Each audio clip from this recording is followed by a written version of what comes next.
पहली बार सांसद बने चिंतामणि महाराज सरगुजा से और पहुंच गए संसद। संसद में उन्होंने कई अनोखे चीज देखे और क्या कुछ खास रहा है जिसको आपके साथ हमारे साथ विस्तार न्यूज के साथ साझा करने के लिए इस वक्त हमारे साथ मौजूद हैं। आइए उनसे बात करते हैं और जानते हैं कि आखिर प्रधानमंत्री को जब इन्होंने पहली बार संसद में देखा तो इनको कैसा लगा। ये जब संसद में प्रवेश कर रहे थे तो इनको क्या अलग दिखाई दिया। तो आइए हम उनसे बात करते हैं। महाराज, विस्तार न्यूज में आपका स्वागत है। जी, विस्तार न्यूज के सभी दर्शकों को मेरा सादर प्रणाम। महाराज, किस तरीके से आपने वहाँ पे प्रवेश किया, प्रवेश करने जब कर रहे थे आप, तो सरगुजा का गौरव एक प्रवेश कर रहा था संसद के भवन में। कैसा फील हो रहा था आपको, आपके दिल में कैसा लग रहा था, क्योंकि आप पहली बार संसद में गए थे। वहाँ दिल्ली देश के सर्वोच्च पंचायत में जब प्रवेश करने का मौका मिला तो एक अलग ही गर्व का महसूस हुआ। और वहाँ जाने के बाद कई ऐसे चीज़ हैं जो जानने का मौका मिला, सीखने का मौका मिला। वहाँ जब हम गए तो वहाँ सभी लोगों से मिलना हुआ।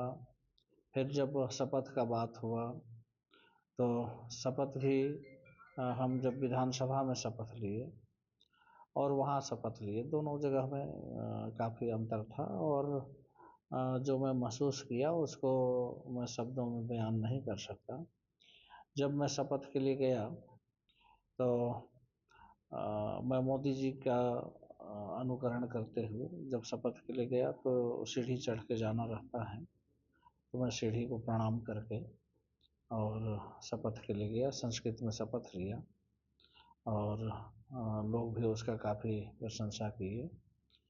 और इसके बाद वहाँ महामहिम राष्ट्रपति का अभिभाषण हुआ। उस पर चर्चा के लिए 2 दिन का समय था और पूरा चर्चा हुआ। पक्ष विपक्ष, पक्ष जो है महामहिम के भाषण का पक्ष में अपना भाषण दिए। हमारे छत्तीसगढ़ से संतोष पांडे जी को बोलने का मौका मिला था और विपक्ष पूरा विरोध में बात किया। जब महाराज जी विपक्ष में बात कर रहे थे लोग, विपक्ष के लोग, तो एक अब अनोखी चीज भी बता रहे थे प्रधानमंत्री वाली बात। वो क्या बात थी जो खास, जो पहली बार आपने देखा कि विपक्ष के साथ भी प्रधानमंत्री ऐसा व्यवहार, इतना अच्छा व्यवहार कर रहे हैं। नहीं नहीं, मैं उसी चीज़ को बताना चाह रहा था। जब अंतिम दिन जब राष्ट्रपति के भाषण का पक्ष विपक्ष दोनों की तरफ से बात आती है, इसके बाद अंतिम में हमारे प्रधानमंत्री जी को बोलना रहता है। प्रधानमंत्री जी जैसे ही सदन में प्रवेश किए तब से विपक्ष खूब शोर शराबा किया और प्रधानमंत्री जी के पूरे भाषण में, उनके सदन में प्रवेश करने से अंतिम तक नारेबाजी करते रहे। बेल में भी आ गए। प्रधानमंत्री जी जहां खड़े होकर के भाषण दे रहे थे उसके सामने भी विपक्ष के हमारे साथी लोग आकर के वहां नारेबाजी कर रहे थे। तो उस बीच एक बहुत ही मनोरंजक दृश्य मैं देखा और मोदी जी के भावनाओं को मैं समझा। वहाँ जब विपक्ष के जो हमारे साथी हैं आदरणीय प्रधानमंत्री जी के ठीक सामने आकर के नारेबाजी कर रहे थे और प्रधानमंत्री जी बीच बीच में अपने भाषण के बीच बीच में 2 घूंट पानी पीते थे, तो एक गिलास पानी आया तो वो नारेबाजी जो कर रहे थे विपक्ष के हमारे साथी, उनको एक जन को बुला, इधर आओ। तो मेरे को लगा कि उनको कैसे बुला रहे हैं। जैसे ही नज़दीक आया उसको पानी का एक गिलास उसको दे दिए, लो पी लो, इसके बाद हल्ला करो। तो वो विनोदपूर्ण भी था और रहस्यपूर्ण भी था, क्योंकि विरोधी पूरा समय उनका विरोध कर रहा है और उसको पानी पीने के लिए प्रधानमंत्री जी अपने हाथ से दे रहे हैं। तो मेरे को ऐसा महसूस हुआ कि वो नारेबाजी तो जरूर कर रहे थे जो हमारे साथी थे जिनको पानी पीने के लिए दिए, लेकिन कहीं न कहीं मोदी जी को वो भी फैन हुए होंगे कि देखो हम विरोध में भी हल्ला कर रहे हैं, इसके बाद भी हमको पानी पीने को दे रहे हैं। महाराज, वो सांसद जो पानी पिया होगा प्रधानमंत्री के हाथों से, वो तो तर गया होगा क्योंकि प्रधानमंत्री किसी सांसद को पानी पिला रहे हैं। क्या लगा आपको? अब इसमें पानी पिलाने का दोनों बात है। उनको चूंकि हल्ला करते करते गला भी बैठा था तो पानी पीने को भी मिल गया, और दूसरे तरीके से अगर देखेंगे तो विपक्ष को पानी भी पिला दिया। तो इसका दो नजरिया है कहने का मतलब। दोनों नजरिया है। विपक्ष को भी उन्होंने पानी पिला दिया और एक प्रकार से उनका गला भी तर हो गया, दो प्रकार से हुआ।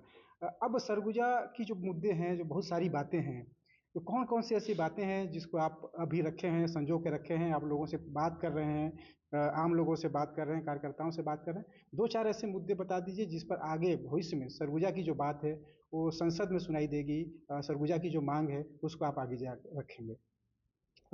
इसमें अभी तक जो विषय जो मेरे ध्यान में आया था उसमें यहाँ आवागमन के साधन के संबंध में था, चाहे वो दरमा एयरपोर्ट का बात हो, या फिर यहाँ रेलवे का विस्तार हो, या फिर सड़क की बात हो। ये सब विषयों को मैं प्रमुखता से रखने का कोशिश किया। और यहाँ पर्यटन के बहुत सारे संसाधन हैं, अगर उसको व्यवस्थित किया जाए तो मेरे को लगता है अगर हवाई यात्रा शुरू हो जाए, ट्रेन का सेवा और बढ़ जाए और रोड बन जाए तो मेरे को लगता है पर्यटन के लिए बाहर से भी काफ़ी लोग आएंगे। ये विषय मैं वहाँ तक रख के आया हूँ। और जैसे अभी आपके माध्यम से मेरे को जानकारी मिला कि कुछ ऐसे जगह है जहाँ पर टावर नहीं है, तो इस तरह से जो जो विषय सामने आ रहे हैं उन विषयों को हम प्राथमिकता से रखें, और सिर्फ रखना ही नहीं बल्कि उस समस्या का समाधान हो, ये हमारी प्राथमिकता है। तो जो जो विषय आ रहे हैं, मैं जिस विषय को रख चुका हूँ वो भी बताया, और अभी आपके माध्यम से जो विषय आया नेटवर्क का, मोबाइल नेटवर्क, इसके लिए भी मेरे ध्यान में आया है, तो उसको भी मैं कोशिश करूँगा, अगर क्वेश्चन लगाने का अगर समय होगा अभी तो क्वेश्चन लगा दूंगा, तो निश्चित रूप से सरकार का भी ध्यान इसमें आएगा। उसके साथ साथ अब चुनाव हुए कितना दिन हुआ है, जब लोगों के पास बैठेंगे तो और क्या क्या समस्या आएगा उसके आधार पर और आगे काम करेंगे। तो ये थे चिंतामणि महाराज, जिनको सरगुजा की समस्याओं का फिक्र है और इस पर बात कर रहे हैं। और सबसे बड़ी बात है कि ये आम लोगों से कनेक्ट रहते हैं। अब यही कारण है कि ये भाजपा में आने के बाद सांसद बन गए, और उम्मीद है कि सरगुजा की भावनाओं को, सरगुजा की समस्याओं को ये आगे ले जाएंगे और सरगुजा समस्या मुक्त होगा। यहाँ हवाई अड्डे शुरू होंगे, रेलवे का विकास होगा। ये सरगुजा के लोगों की चिंतामणि महाराज से उम्मीदें हैं।